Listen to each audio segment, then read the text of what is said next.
Hi, welcome to Vox Talks. I'm Stephen Leckie. And I'm Elisa Bernstein. And welcome to our Oscar episode. Today we're going to look at nominees in each acting category, and we're going to choose the winner based on acting technique. Well, it's an acting award. Isn't it always based on acting technique? Actually, I don't think I've ever heard acting technique come into the discussion. You hear them talk about the role, the performance, the courage to tackle delicate issues, the risks they've taken. And if they do talk about the acting, it's always in general terms. How rich was the character portrayal? How believable was that actor in the role?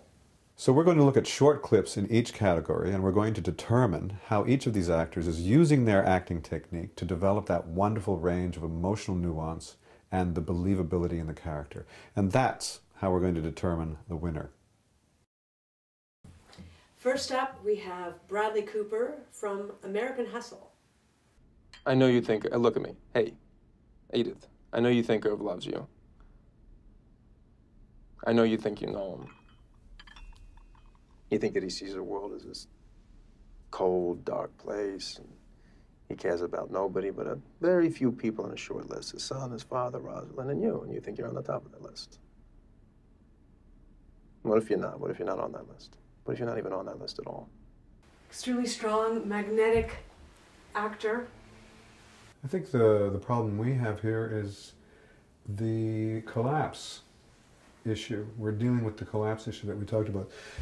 The actor has a persona in mind, has an attitude in mind for the character, and therefore the lines themselves cease to exist except to serve that attitude. It's actually the opposite. The lines actually lead to the character. So you're going to notice what's called glottal fry here. When a character speaks, and they always end up down there, and they speak another line, they end up down there, and they speak another line, they end up down there. That's complete and total collapse, and that actually is not natural human behavior. We actually spring things up because of the impulsive sequence. The thing is, when you actually don't have the weight of impulse, and you don't have the weight of contrast and change, you actually can go like the wind. You can go fast because there's nothing there but collapse, right? You talked about Judi Dench being able to go so fast and yet keeping the detail. Keep the detail. I know you think, look at me. Hey, Edith, I know you think Irv loves you. I know you think you know him. So he's still the same place, right? Same You think trajectory. he sees the world as this Same trajectory. 3 lines in a cold, row. dark place. No change. He cares about nobody but a very few people on a short list. His son, his father, Rosalind, and you think you're on the top of the list. That's incomprehensible. What if you're not? What if you're not on that list? What if you're not even on that list at all? If an actor has been given any part of the script, we can choose any scene, we should see skill. Sure, he can come to life later on, and does. He comes to life and he's got shape all over the place. But a truly skilled actor will apply the same technique everywhere. We're going to look at Barkhad Abdi from Captain Phillips. The ship's broken. Captain, no one get hurt if you don't play no game. The ship's broken. We had to go. Nobody gets hurt. Easy. Hey! Look at me. Sure. Look at me. Sure. I'm the captain now. It's really uncanny how natural this guy is. And I wonder what type of training, if any, that he's had. I think that it's wonderful to watch him anticipate positions and do it so naturally when we see actors with much more experience and skill that actually are a little bit out of rhythm with themselves.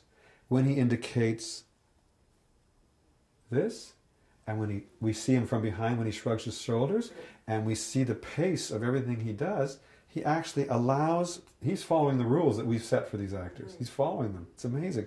First of all, you see him sensing what's going on, you see him evaluate, and you see him act the impulse, and then you hear him say something.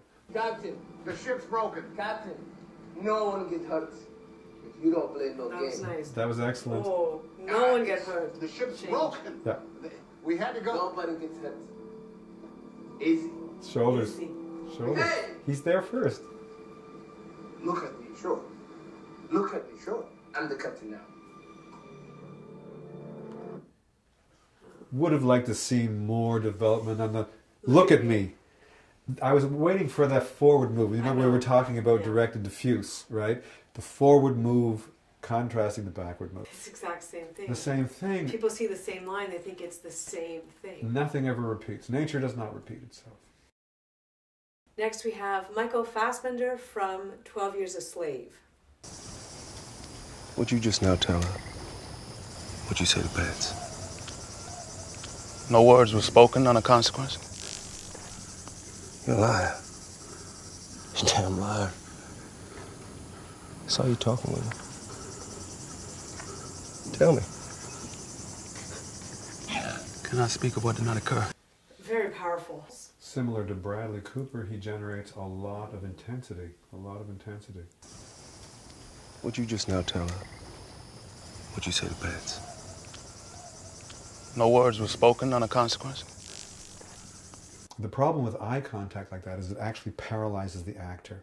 The impulsive sequence becomes lost in the attempt to maintain this intense connection to the other actor. However, we don't always maintain the same level of intensity. In fact, it's the release of intensity and the return to greater intensity that's far more exciting. So again, he's another one that's carrying a lot of attitude, and he's sacrificing development of impulse for the sake of maintaining this attitude. You're a liar. You damn liar. I saw you talking with her. Tell me.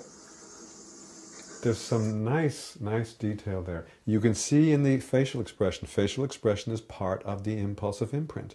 So you know you've got a new impulse because a smile creeps across his face. You're a liar. 1. You damn liar. 2. I saw you talking with her. 3. Tell me. 4. Can I point out one other flaw here?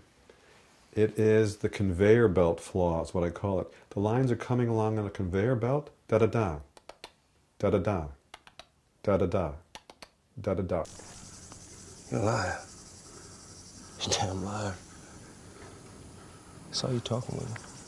Nature does not work on a clock. Memory, however, does. So as actors, we have to be incredibly careful that we're dealing with natural flow and the natural rhythm of impulse and not with the natural rhythm of memory. Here comes Jonah Hill from The Wolf of Wall Street. Put it together. Nice car.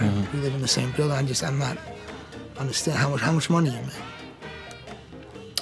I don't know, 70,000 last month.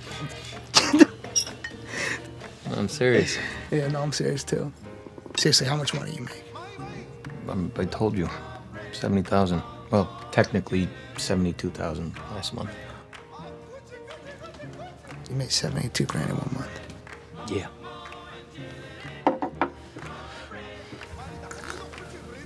I tell you what.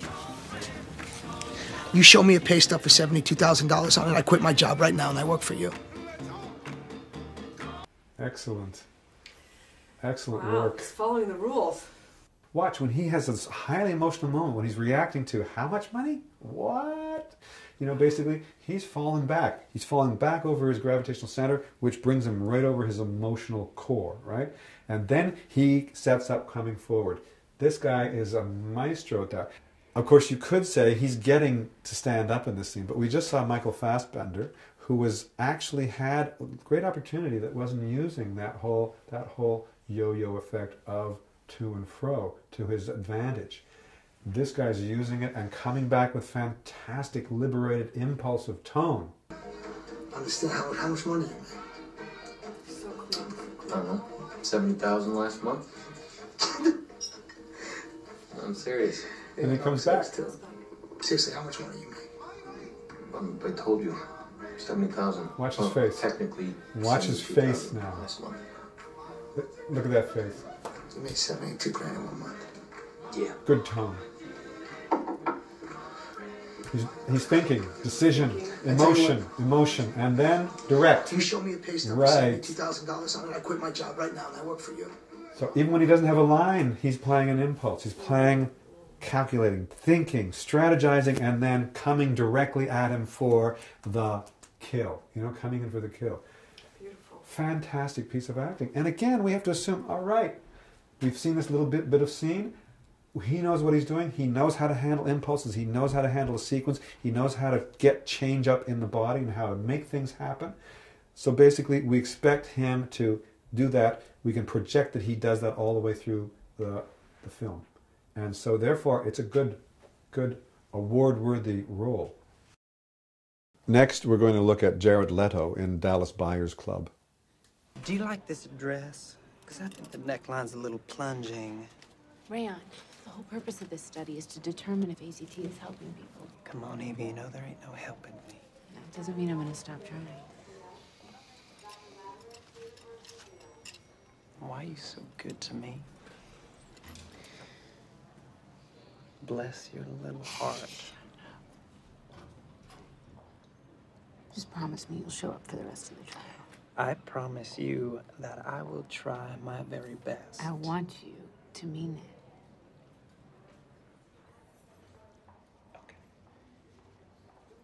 The competition has really heated up now considerably. He is throwing all kinds of extra impulses at us and executing them with the greatest delicacy. For instance, the competing stimulus. He's actually primping, and Jennifer Garner is talking, and then you see the anticipation, the new sense, the new impulse take over from this primping and stop and then turn to address. Do you like this dress? Because I think the neckline's a little plunging. Rayon, the whole purpose of this study is to determine if ACT is helping people. Right, you see the head turn there? He was there, and then almost an eye roll, the head turns off the side. He's listening to her, and he actually adjusts. Let's find more. That doesn't mean I'm going to stop trying. Transition? Look at this. Why are you so good to me? Bless your little heart. Good tone. Just promise me you'll show up. That's one of my favorite parts here. I promise you. You see when he casts his eyes down there? There's some sadness there that he actually goes to. He drops out for a second. Bless your little heart. And then there's some sadness there that he adds in. And then he comes back. Why are you so good to me? Bless your little heart. Something hits right there. Just promise me you'll show up for the rest of the trial. I promise you Good that I will try. And that's an example of eyebrows. Some actors have so much difficulty with their eyebrows because the eyebrows pop up on individual words, right? And so you get this whole thing popping. But the eyebrows are like the gesture. They have to be part of the impulsive setup. They're part of the imprint. And you see he goes there and he waits there. He is all set up and then the line just comes through that setup. Fantastic. Let's just watch the eyebrows. Again. Right now his eyebrows are relaxed. Just promise me you'll show up for the rest of the trial. I promise you that I will try my very best. And they're still up. Still there. Still up. Until he gets a new impulse. There. Lets it go. He winked at her. Okay. This guy. That little wink. That little wink is so lovely. And our award for Best Actor in a Supporting Role? There's no question here for me. I think Jared Leto is fantastic. He's flawless, and the detail and I couldn't have said that better. It's exquisite work, and that exquisite work is built on a foundation of solid execution, technically, following the script, plus adding his own dimensions with impulses in between lines and responding to the whole environment. This is what it's all about. Jonah Hill, what about him? We have to say kudos to Jonah Hill. He also did an excellent job.